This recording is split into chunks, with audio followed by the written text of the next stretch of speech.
Assalamualaikum warahmatullahi wabarakatuh. Bismillah, alhamdulillah, wassalatu wassalamu ala rasulillah wa ala alihi wa ashabihi wa mawalah, amma ba'du. Jamaah salat maghrib Masjid Nurul Ikhlas rahimakumullah. Kembali saya ingin menyampaikan tema-tema tentang hal-hal yang bisa menyelamatkan seorang hamba. Yang pertama adalah kemarin itu bertaubat, dan yang kedua di sini Imam Ghazali adalah dengan bersabar. Nah, sabar itu adalah tetapnya pendorong agama di dalam menghadapi pendorong syahwat. Kita manusia itu makhluk yang antara mempunyai sifat setan dan juga malaikat. Kalau dibiarin hawa nafsunya tidak dikelola, kita akan menjadi seperti setan atau bahkan binatang.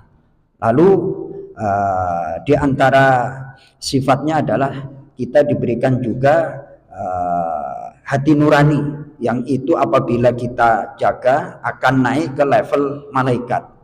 Lalu bagaimana mengelola sabar itu? Di sini oleh Imam Ghazali dijelaskan, yang namanya pendorong agama adalah sesuatu yang manusia diberi petunjuk untuknya berupa mengenal Allah, mengenal utusannya. Wa ba'ithuddin huwa ma hudiya ilaihil insan min ma'rifatillah wa rasulih. Pendorong agama adalah yang mana manusia diberi petunjuk untuknya untuk mengenal Allah, mengenal Rasulnya, dan mengenal kebaikan-kebaikan yang berhubungan dengan akhir suatu urusan.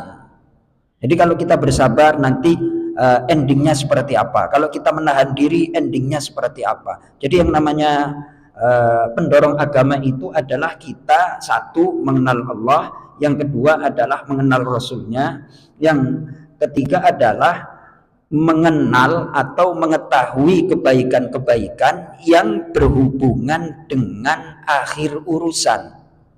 Akhir urusan, kalau aku melakukan seperti ini, endingnya bagaimana? Kalau aku melakukan seperti ini, endingnya bagaimana? Nah, ketika kita sudah menemukan kesimpulan itu dinamakan kita mampu di grup atau mampu mengkondisikan pendorong agama. Nah, berarti perilaku kita atau amal kita itu didorong oleh pendorong agama. Kemudian sebaliknya, di sini kemudian dijelaskan, kemudian pendorong agama dikaitkan dengan melawan pendorong hawa nafsu itu ada 3 jenis, ada 3 keadaan. Yang pertama adalah satu, seseorang bisa mengalahkan hawa nafsunya, fala tabqa lahu quwwatul munaza'ah. Jadi yang pertama ini, grade yang paling tinggi itu adalah seorang mampu untuk menundukkan hawa nafsunya sehingga nafsunya itu enggak punya kekuatan, dan itu harus dilatih. Wa yutawassalu ilaihi bidawamis sabr, dan dijadikan sebagai perantara untuk terus bersabar. Jadi pendorong agama melawan pendorong syahwat ini, kita akan bergejolak di dalam nafsu itu. Apalagi nanti jam 10, udahlah survei aja. Jam 10 survei aja orang, itu kan waktunya orang pulang kerja, waktunya apa. Justru jam prime time itu digunakan kadang untuk nggak jelas. Survei aja, survei itu nafsu lagi bergejolak itu. Padahal itu kata Imam Ghazali, bagaimana mungkin kita mau berangkat sholat tahajud sementara sebelum jam 12 hati kita diikat oleh gambar dunia? Nggak bakalan, hanya angan-angan kosong ya, main duit segala macam. Jam 3:30 nggak bakalan bisa sholat tahajud. Kenapa? Karena gambaran hatinya udah diikat dengan kesenangan duniawi. Survei aja itu. Itu prime time itu. Padahal Rasulullah menganjurkan kalau kita sudah selesai urusan jangan tidur malam-malam.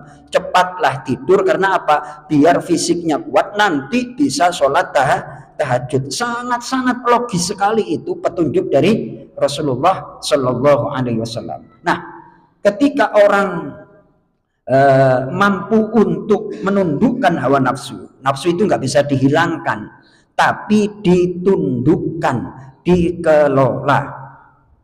Kemudian orang yang level ini masuk dalam kategori ayat yang sering kadang-kadang saya baca dalam surah Fussilat, alladzina qalu rabbunallahu tsumma istaqamu, yakni orang-orang yang mengatakan Allah adalah Tuhanku, tsumma istaqamu, kemudian mereka istiqomah. Apa makna istiqomah? Istiqomah maknanya adalah luzumu ta'atillah, senantiasa taat kepada Allah. Untuk taat kepada Allah harus mengalahkan hawa nafsu.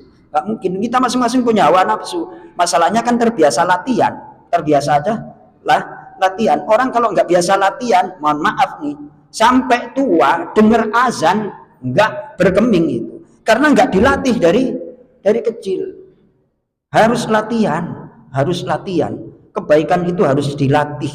Kalau nggak dilatih, sampai tua dengar azan jogrok aja nggak ke masjid. Padahal udah tahu, tapi gara-gara nggak pernah latihan. Maka dari itu kita latih. Masing-masing perang dengan hawa nafsu. Kalau musuh di luar kan enak dianalisa, Mas Toto. Benar Bang? Enggak? Musuh di luar bisa dianalisa.